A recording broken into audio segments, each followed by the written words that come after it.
everyone. It's CPAC Now time, America Uncanceled. I'm Mercedes Schlapp, joining, of course, with my better half that we've been spending so much time together that I think we might need a vacation. She's a vacation from me is actually what's going on here. I might have to head to Texas or something like that. But let's get started pretty quickly.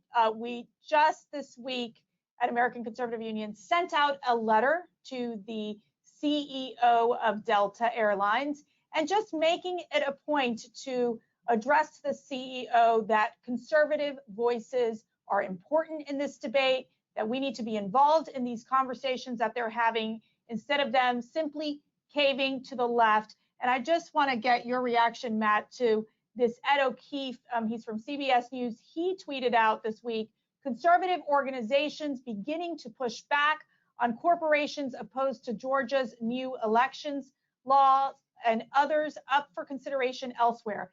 How Delta straddles the competing forces on this could be critical to future corporate engagement in political matters. This is a huge story. Obviously, the American Conservative Union, as the country's original conservative organization, has always been a partner with corporate America for half a century on lower taxes and less regulations and picking judges that'll just follow the law. And out of nowhere, these woke CEOs are breaking up this coalition. What they understand what's at risk here. They need to understand what's at risk.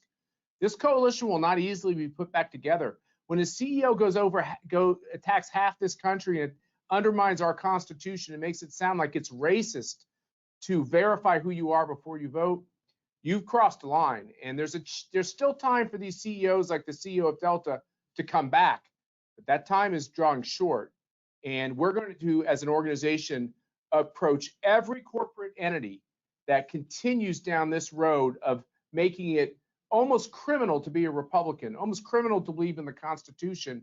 And the idea that we're not going to have voter ID in this country, that just breaks every democratic norm I can even imagine. That's right.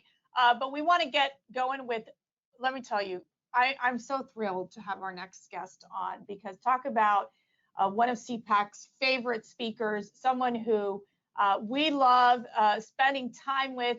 He's a great patriot, understands and loves the Constitution. But you have to, what we're going to do to bring our next guest in is we're going to show you a video of perhaps one of the most beautiful interrogations I've seen in the Senate. So let's roll this video first. Ms. Abrams, it's been over 2 years, and you still refuse to concede that you lost the race for governor in Georgia in 2018. You have said that, quote, you do not concede that the process was proper, and that, quote, they stole it from the voters of Georgia. Yes or no, today, do you still maintain that the 2018 Georgia election was stolen? As I've always said, I acknowledged at the very beginning that Brian Kemp won under the rules that were in place. What I object to are rules that permitted thousands of Georgia voters to be denied their participation in this election or to have their votes cast out. And so I will continue to disagree with the system until it is fixed. We have seen marked progress made, and unfortunately it was undone in SB 202, but I will continue to advocate for a system that permits every eligible Georgian to cast their ballots. Ms. Abrams, I'm going to ask you to please answer the question I asked, which is, do you, yes or no, do you still maintain the 2018 election was stolen? That's your language. My full language was that it was stolen from the voters of Georgia. We do not know what they would have done because not every eligible Georgian was permitted to participate fully in the election. So you also told the New York Times that your loss, quote, was fully attributable to voter suppression. Ms. Abrams, do you know in Georgia whether the percentage of African-American Georgians who are registered to vote and who turned out to vote, is it higher or lower than the national average? It is higher than the national average because Georgia is one of the largest states with an African-American population. But that's not tied to the size of the population. The percentage of black Georgians who are registered to vote in 2018 is 64.7%. That compares to 60.2% as the national average. The percentage of Georgians who voted in 2018, the election you claim was stolen from you, was 56.3%. That's higher than the national average of 48%. Let me ask you this, Ms. Abrams. In 2018, do you know which demographic group in Georgia had the highest registration percentage and the highest turnout percentage? I have a guess, but I will defer to you for the answer. The answer is African Americans had the highest registration and the highest turnout, despite your claiming that the election was stolen and there was somehow voter suppression. So it's our honor to have on CPAC now, not Governor Stacey Abrams, but Senator Ted Cruz. She's not a governor. I know, Shaq. air quotes. Senator Cruz, how did you masterfully put these questions together? Well, it involves something that, as you know, Democrats rarely interact with, which is actually facts and Right. evidence and data. And, you know, I say that somewhat tongue in cheek, but to be honest, when it comes to this issue, it's not tongue in cheek. Stacey Abrams and the media and the Democrats have been lying about the Georgia voter integrity law. They've been lying about the Texas voter integrity law. And these woke CEOs have been marching into battle as the enforcers of the angry left. And it really is based upon a mountain of lies. The reality is most of the CEOs engaging on this issue have never read the bill. They don't know what's in it. They don't care what's in it. They're just scared of the left-wing mob and want them to go terrorize someone else. And it is very dangerous in terms of protecting the rights of the rest of us. And we noticed that you didn't drink Diet Coke for that matter, Senator. I think you have another favorite drink, which I think is as a Texan, I happily enjoy my Diet Dr. Pepper. And here we go.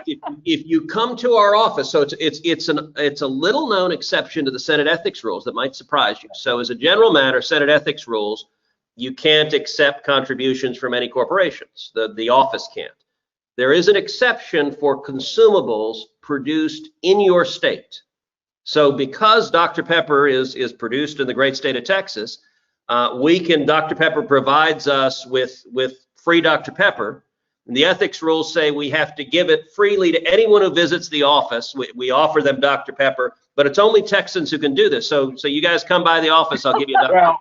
Let me just say, I'm the minority in this crowd. I'm here with two Cuban Americans, and we got to change it. It used to be rum and Coke. We got to call it rum and cola. And actually, we got to call it rum and Dr. Pepper. Don't you think that's the right name of the drink? Oh, you got me conflicted there. I'm not sure I want to interfere with the taste of either rum or Dr. Pepper with the other. But I will tell you, we do also serve in my office Cuban coffee. So that we do a pretty good Cuban coffee in the office. Then I can make a really good Cuban coffee for that matter. But let's go back to the Senate Judiciary Committee hearing. It was called, I'm not kidding you, Jim Crow 2021, the latest assault on the right to vote. Senator, what is the ultimate goal of these Democrats when they're pushing these just open it all up in terms of voting, fundamentally changing our voting systems, supporting the HR 1? What's their goal? Their goal is simple. It's power. Their objective is to keep Democrats in power for the next 100 years. And going after Georgia's an interim goal. They're trying to terrorize not just the Georgia legislature, but every other legislature to prevent them from passing any common sense voter integrity laws, because the Democrats have realized that voter fraud is very beneficial for them. They want to maximize voter fraud because they understand that helps elect Democrats. But their real goal, the big enchilada, is passing the bill that they call HR 1 or S1. But a lot of us are calling it the Corrupt Politicians Act, because it is a bill. It is the single most dangerous bill pending before the United States Congress. It would totally take over elections. It would federalize elections. It would strike down every photo ID law in the country. It would strike down prohibitions on ballot harvesting. It creates welfare for politicians, matching political donations 6-to-1 from the federal government. It creates the Federal Election Committee as a partisan weapon to go after Republicans. And it automatically registers millions of Americans whenever you interact with government, whether you get an unemployment check or a welfare check or a driver's license or go to a state university. It automatically registers you, which is designed to and would have the necessary effect of registering millions of illegal aliens to vote, which is what the Democrats want. It also strikes down all of the state restrictions on felons voting, because the Democrats have made the determination that if millions of illegal aliens vote and millions of felons, including murderers and child molesters, if they vote, that population is going to vote overwhelmingly for Democrats, and this is designed to keep them in power for the next 100 years. Isn't it interesting how, as I said, Governor Abrams sarcastically, and as you crossed her, as you talked with her, isn't it interesting? It's almost like a mirror on the language used by Trump supporters, and they say, look, this election was stolen. Some people think that language is a little too aggressive, but that there was tremendous numbers of illegal ballots, which can be proven into the count. She's saying she understands that Governor Kemp's the governor, but, you know, she doesn't think that if they had followed the rules, he would have been the governor. I mean, isn't it weird that it's okay to go with that language when you're supporting Stacey Abrams for the Dems? Look, they lionize her as a hero because it's all partisan. I mean, she maintains to this day the election was stolen. And as you know, the reaction of the media is to clutch their pearls and run in terror when Donald Trump said that. But Stacey Abrams still insists she's the governor. I actually had a debate with my staff whether at the hearing I should just address her as governor. She never did, but she really never called Brian Kemp and conceded, and that's just, she has to own that. Well, and I'm sure your comms director gave you very good advice on what or what not to say. I think the Cruz staff deserves an A+. Yes, I thought agree. It was a bravo performance. Well, thank you, and you guys. I gotta say, Mercedes, the one thing you opened up this show with a statement. Now we've been friends for 20 years. And having known you two for 2 decades, and you guys are dear friends with Heidi too, nobody on planet Earth has ever referred to Matt as your better half. And nobody on planet Earth has ever called me Heidi's better half. So I'm going to fact check you and give you 4 Pinocchios on that, but you're right on everything else. I'm just glad I'm part of the deal, Ted. I'm just glad I'm part of the deal. Hey, to outkick your coverage is the finest testament a man can have. And so congratulations, you've got to be damn charming. Well, I really think Heidi and I deserve an award, quite frankly. I don't know what it is, but it's the Patience Award, having to put up with both of you. So I'm just letting you know. Okay? Indisputably true. Well, just real quick, we've been talking about language, and I think I don't know if you got the memo, but apparently the Biden administration, you can't use the word illegal alien anymore, Senator. So, but you know, you've been down on the border. This is an issue that is impacting not only your state, but across the country. The chaos on the border, the fact that the Biden administration they kind of said the word crisis and pulled back the word. What is going on? What are you seeing? You've been there, you've seen it firsthand.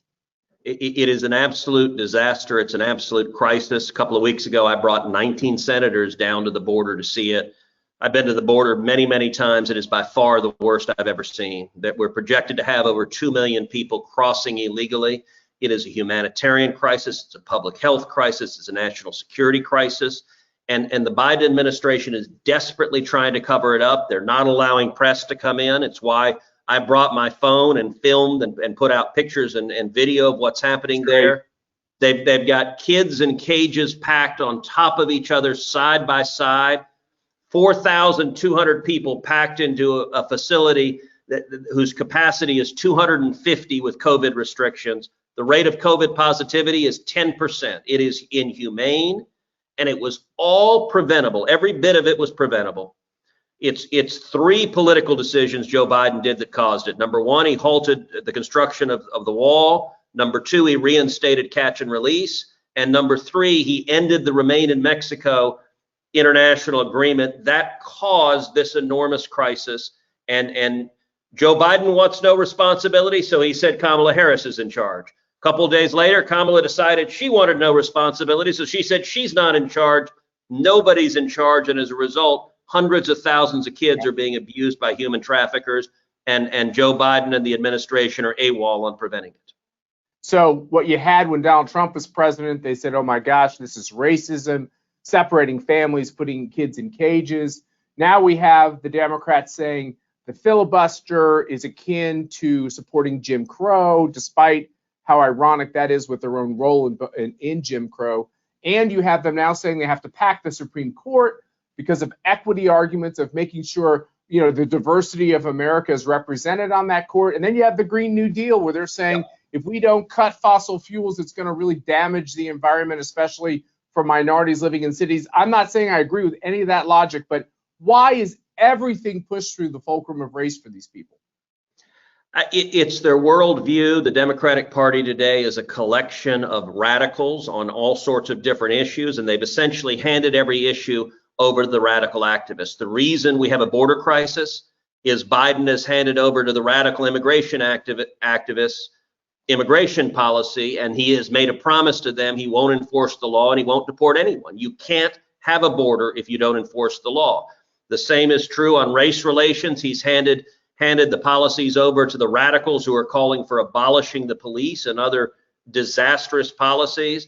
On the issue of transgender, he's pushing the Equality Act, which would effectively end women's sports, end girls' sports. It's because in every instance, it's a collection of radicals that are driving the substance. And you know, I've summed up the first 3 months of the Biden administration in just 3 words: boring, but radical. Which is, I think Biden has made the very deliberate decision to be boring, to not drive news. You know, you think of it, most mornings you don't wake up and know what Biden said or tweeted. And listen, after 4 years of Trump, I understand some people were a little tired of every day that dominating the news. It probably is a smart decision for Biden to be utterly boring and uninteresting.